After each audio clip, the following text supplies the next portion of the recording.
Hi guys! Welcome na naman po sa panibagong video. Kumusta po kayong lahat? Ngayon ay mag-alas 2 na. Medyo late akong nag-start na mag-video po, mag-vlog today kasi nga may mga tinapos muna ako dito. Ang dami ko pong kailangan tapusin kasi tomorrow, Saturday, ano po pala ngayon dito? Friday. Punta dito sila Vanji, tsaka sila Sis Fatima. Si Sislin hindi makakapunta. Biglaan yung plano. Mag-early celebration na lang po kami ng aking birthday kasi alis po kaming family sa Monday pala.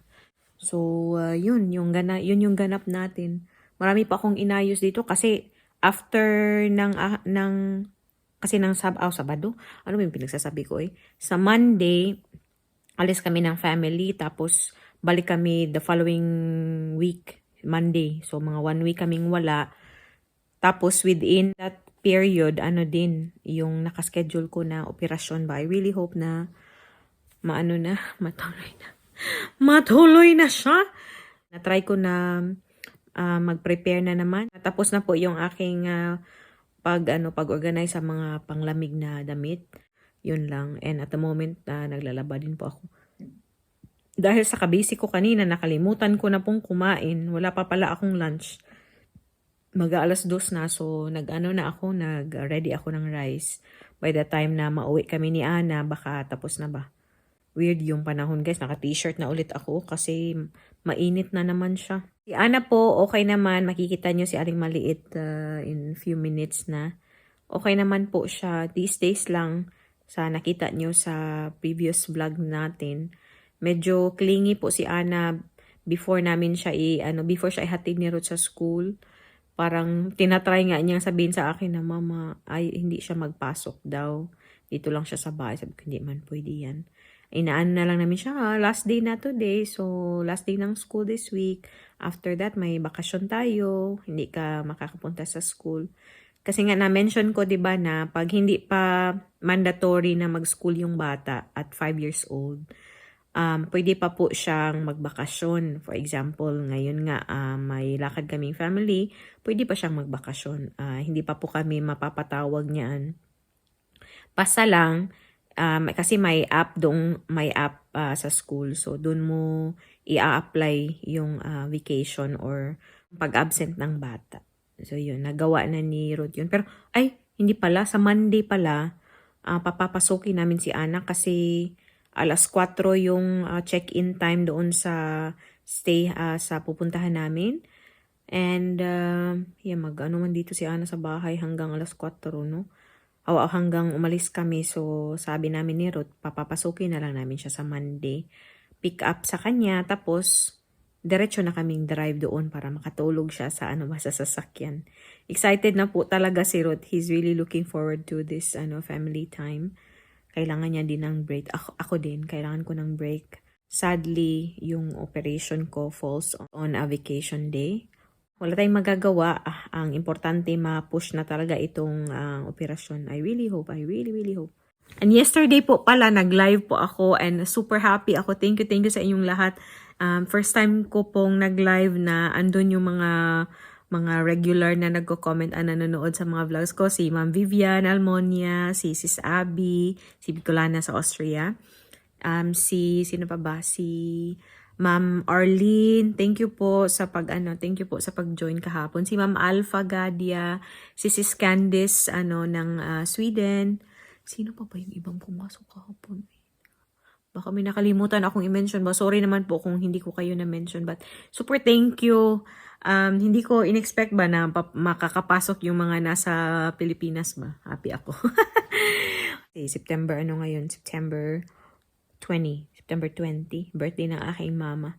Kaya din po hindi ako maagang nag-vlog. Isa sa rason kasi tumawag ako na sa family ko. So matagal kaming nag-chika. Mga more than 2 hours siguro. So yeah. Happy birthday pala kay mama. Belated happy birthday pala. And yun. Super thank you sa mga nag-join sa live. Dalda na naman ako. 5 minutes na lang at ipipick up ko na si Aling Maliit. Puntahan na natin si Aling Maliit. 4 minutes na lang, lalabas na po sila. Ganda ng panahon. Hindi siya Grabing init, pero kung titingnan nyo, super na summer day talaga ba. Pero comfortable po yung temperature. 20 degrees yata ngayon.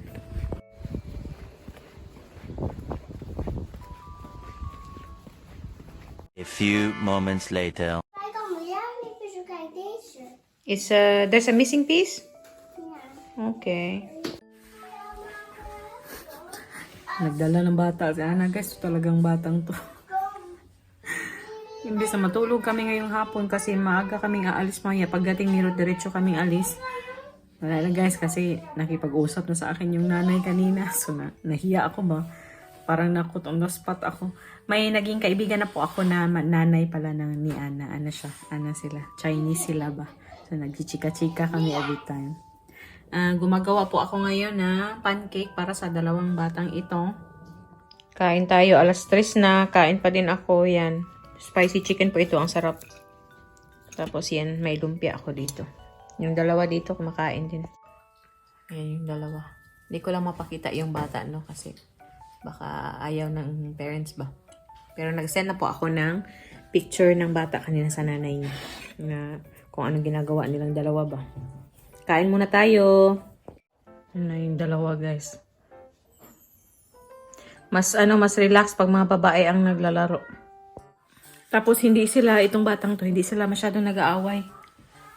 First time na may batang kalaro si Ana dito sa bahay. Alam niyo naman, nakapakita ko sa vlog dati. Yung sinawa yung andito. Mabait po tong batang ito. Tapos very polite. Yung mga bata naman talaga kalimitan sa kanila. May mga disiplinado ba.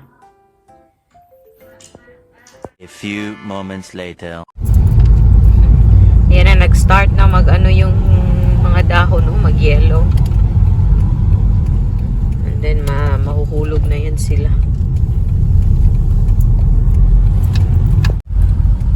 Papunta po ngayon kami sa Denbos.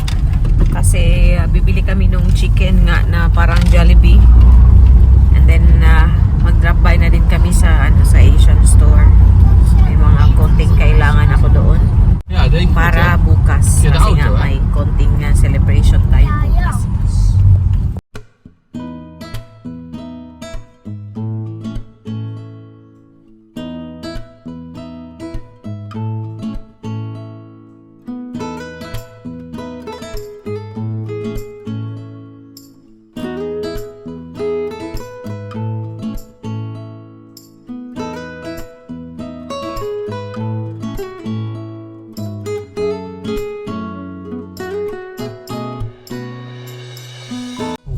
Nandito na po kami. Dito kami mag-pick up ng... Because I've been here with Sheila. A bit Turkish neighborhood. Wow, I've been here. Tamam. Yeah, Papa met na, Mama, yeah? okay? Mama blijft ook daw. Si Ruth lang po ang pupunta kasi alam na niya kung anong kukunin. And later sa sa Asian store. Nothing else? Gewoon the kipis. Sa Asian store, ako lang din po ang papasok. Depende sa mood niya na. Yes? Yes? Mama, dan gaan we over naar boodschappenfeestje gaan. Wil jij boodschappen doen? Met mij of blijven in de auto? Blijven naar huis. Oh, oké. Dan ik ga alleen in de winkel, ja? Ik ga alleen in de supermarkt, ja? Ik ga alleen, maar jij blijft met papa in de auto. Wil je dat? Of je wilt binnen met mama? Nee. Oké, dat is goed. Schappen dicht. Ja, 7 uur, maar het is nu 6:30. Ik hoop dat papa doet snel. Ja, 13, mag-close na pala yung guys, yung Asian store. So, madalian akong doon. Tawag dito, mag-grocery kasi. Siguro pagdating namin dun, mga 20 minutes or 15 minutes na lang, kaya pa naman. Kasi konti lang naman yung kukunin ko. Alam ko na po yung kung ano yung mga kailangan kong bilhin. Ako lang yung talaga yung papasok para mabilisan na kami. Kasi pag sumama pa tong isa, ay magiging irritable siya mamaya. And then, after mama get something from the Asian store, we will go to, we will get frietjes en kip. Mama, gaan we over naar boodschappen doen en naar een feestje gaan. Wat bedoel je? gaan we ook naar boodschappen doen en naar het feestje gaan. Ja, dat boodschappen is van morgen. Want morgen heeft mama een feestje. Alam niya, sinasabi niya guys, para ano daw ba, punta ba daw kami sa birthday party ko. Sabi ko bukas yun. Ayan, andito na tayo. 20 minutes na lang guys. Mag-close na sila. Magmamadalian lang to. Grabe, mabilisan. Wala akong 15 minutes doon. Tapos, pakita, i-haul natin mamaya yung napamili ko doon. Para akong ano guys. Yung tawag doon, gikilatan ba? Mura, magkikilatan. Ay. And ngayon naman, ano na kami, diretso na kami sa KFC. Doon kami siguro mag-drive-thru lang kami. Kasi pagod yung isa. We just drive-thru. Wow. Look at her. Ze anders een klein beetje. Klein beetje. Gewoon even buiten. Oh, because Anna is hungry, Popo. Gaan eten. We gaan eten halen, oké? Oh. En, wat doen we vrijdagavond? Met een feestje. Morgen is het feestje, maar Anna? vanavond, waar ga je slapen? Papa, mama is bed, hè? Waar? Ja, inaalaw po namin si Anna na tumabi nga sa amin. Every Friday, pwede siyang tumabi sa amin. Para naman kami, maglambiyong naman kami. Nakakamiss din ba, no? Nice auto. Old auto. Dito na po tayo. Pasok tayo doon.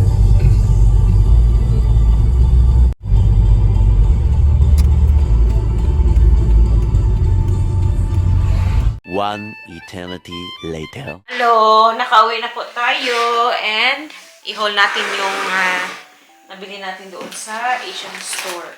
Ay ko, isang ganito talaga. Sa birthday celebration natin, as usual, may ano tayo, no? Pansit. So, magpapansit po ako bukas, no? And then, naubusan ako ng bihon. Bean vermicelli noodles. Yan. Ito yung hinahalo ko po sa sa lumpia ko. Or pag nagpapansit din ako. Oh. Ja, maar ik was toch met Stephanie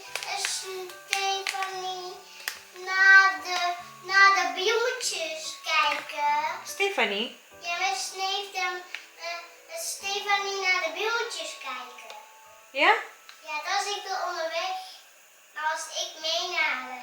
Ik was alleen met Stephanie. Alleen naar Oh, toen hebben jullie naar de Vlinderpark of zo? Nee, niet vriendenpak. Ja, mijn vrienden met de bloemetjes aan het kijken. Oh. En als die op de hand moeten, voel je op de neus en op de hoofd. Okay. Hala, nakalimutan ko may ano pala ako. May lumpia wrappers pala ako. Yan yung ating spring roll pastry. Dalawa kasi ubusan na din ako. And may fishball din po ako dito. Ano ko po to, isasahog sa aking pansit bukas. And also chicken na din. Tapos may naano ako doong sayote. Si Rod nagpabili ng yung Indomie na pansit canton. Kasi na-miss daw niya. Kumuha din ako ng ayan, krupok. Krupik mo to sa atin, no? Mama, jij nog deze eten? Cracker. No, thank you. Just put it on the table. Dito kasi yung mga Chinese food or yung mga Asian food normally, nila, pinipera nila yung isa sa mga nasa side yung krupok or yung cracker. Shrimp flavor po ito. And then, naubusan na din ako ng oyster sauce. So, bumili tayo. Ito lang po yung palagi kong gamit. Ayan. And then, naubusan na din ako ng lumpia sauce. So, kumuha ako ng spring roll sauce. Mama, Hindi na lang po ako kumuha kijk eens wat ik kan ng met spicy. Spicy sana yun. Mama, kijk wat ik kan met mijn beker. And then, meron din po tayong, ayan, kimchi. Gaya na yun.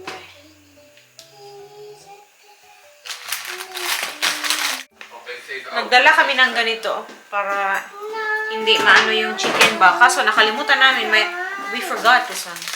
It's already defrosting. Shall I put them down or up? No, down is okay. Ito po yung parang Jollibee na Jollibee na chicken. Uy! Pag ganito kayo sa Netherlands or sa ibang bansa, tapos may ganito sila, Tamos food. Yan. Yan, parang Jollibee. For the pancit tomorrow. Tomorrow, magluto kami ng isang ganito, tapos may spicy, din ako doon. Spicy flavor din yung kabila. Yung isa. I'll put them up. One is down. For down. Yeah, I'll look if it fits. Yeah, I think it does. Then I have kimchi dudung. Yeah. Kimuchi. Oh, You just bring this one. yeah. So, ilagay ito ni Ruth sa taas. And then I will close the vlog, Papa. Duy. Doei doei, mush mush babush. And i-end ko na din po yung ating pa-video, no? Magduy-duy daw si Anna. O, sige. Naduy. Thanks for watching. Thanks for watching. Hello, titas. Hello, titas. How are you? How are you? Take care. Take care. Bye. Bye. Gamitin sa malangga ni Mama. Thank you sa panonood. Kita-kita ulit sa susunod na video. Duy! Mush mush babush! Ana, say mush mush babush!